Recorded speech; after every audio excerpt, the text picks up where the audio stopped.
Krung Pasir di Kampung Masjid Tepin Punti, Kecamatan Syam, Talera Arun, Aceh Utara pada tanggal 11 bulan 12 tahun 2020.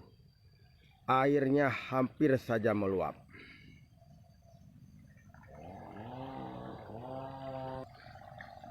Tadi malam sekitar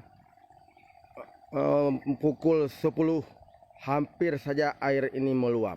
Air Sungai Krung Pasir ini meluap. Sekitar 50 cm hampir saja meluap. Karena hujan pun tidak terlalu deras. Kalau seandainya hujan terus-menerus lagi, kita akan merasakan banjir susulan yang kedua kali. Tolong kepada pemerintah dikerjakan tanggap darurat sesegera mungkin. Karena ini menyangkut hidup rakyat banyak yang akan mengorbankan harta, jiwa, rumah, dan sebagainya.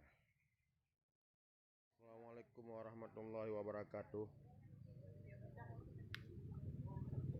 Air Sungai Krung Pasir, Kampung Masjid Tepin Punti, Kecamatan Syam, Talera Arun sedang meluap.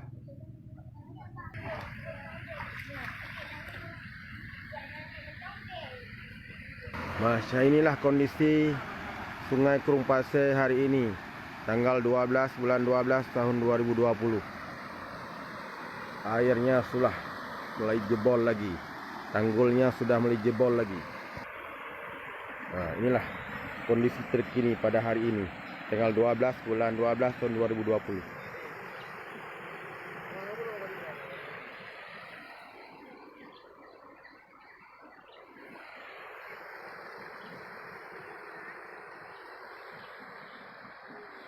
Siap-siap orang ke Tanah Pasir, Kecamatan Tanah Pasir, sebagian Kecamatan Syam, Talera Arun. Bersiap-siaplah, air lagi meluap. Banjir susulan yang kedua kali terjadi pada tanggal 12 bulan 12 tahun 2020 di Kampung Masjid Tepin Punti, Kecamatan Syam, Talera Arun, Aceh Utara.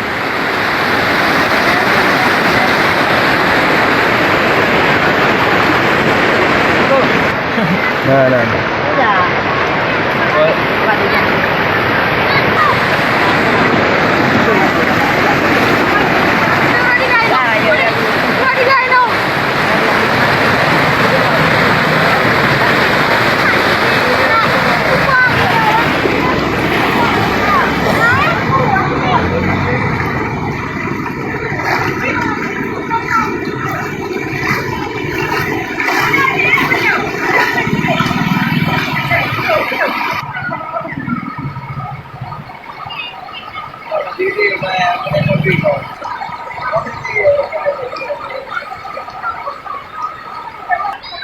Banjir susulan yang kedua kali.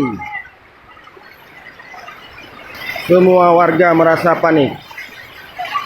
Sebenarnya pemerintah memikirkan tentang penanggulangan tanggul dulu. Karena dalam seminggu ini kami merasa aman dan aman. Ternyata tanggul belum diperbaiki.